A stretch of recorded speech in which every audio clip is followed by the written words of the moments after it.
এই বরবটি ভাজি যদি কারো ভালো না লাগে, বিশ্বাস করুন আমি তাদের এমবি ফেরত দিয়ে দেব।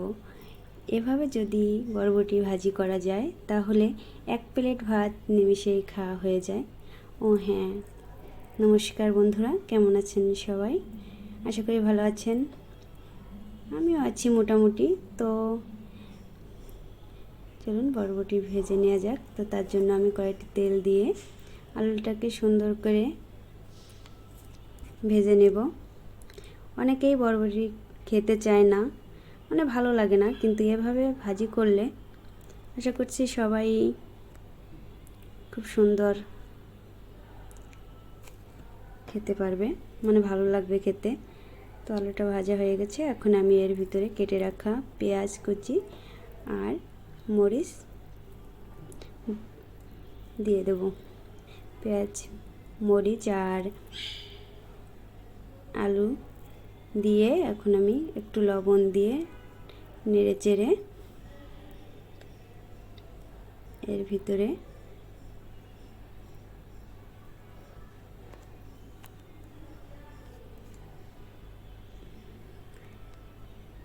বরবটিগুলোকে দিয়ে দেব। আর আমার এই রান্নার সব থেকে ভালো লাগে খুন্তি নাড়তে, মানে খুন্তি নেড়েই যাই। তো এখন আমি হলুদ দিয়ে আবারও নাড়তে থাকবো।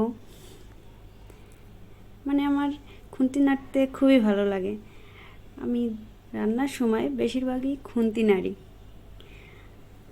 আর দেখুন আমার বরবটির কালারটাও কত সুন্দর হচ্ছে। তো এখন আমি এটাকে সুন্দর করে নেড়ে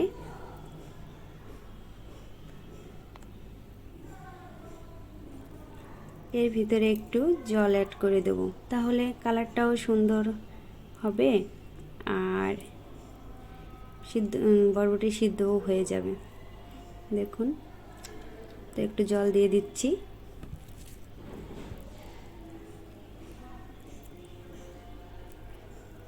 তো আপনারা সবাই যারা খেতে পছন্দ করেন না, এভাবে ট্রাই করে দেখবেন, অবশ্যই ভালো লাগবে। আর আমার ভিডিওটি যদি আপনাদের ভালো লাগে, লাইক কমেন্ট শেয়ার করে আমার পাশে থাকবেন। এরকম আরও নতুন নতুন ভিডিও পেতে আমাকে সাপোর্ট করুন, আমার পাশে থাকুন। আর আমি তো খুন্তি নেড়েই যাচ্ছি, নাড়তে খুব ভালোবাসি। দেখুন রান্নার ভিতরে শুধু খুন্তি আর খুন্তি, নাড়তেই আছি।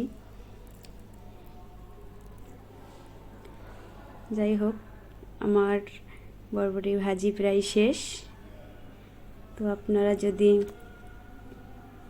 এভাবে বরবটি খেতে চান তাহলে রান্না করে ফেলুন। এই দেখুন আমার ভাজিটা কত সুন্দর হয়েছে আর কালারটাও কত সুন্দর এসেছে। ভালো থাকবেন, টাটা।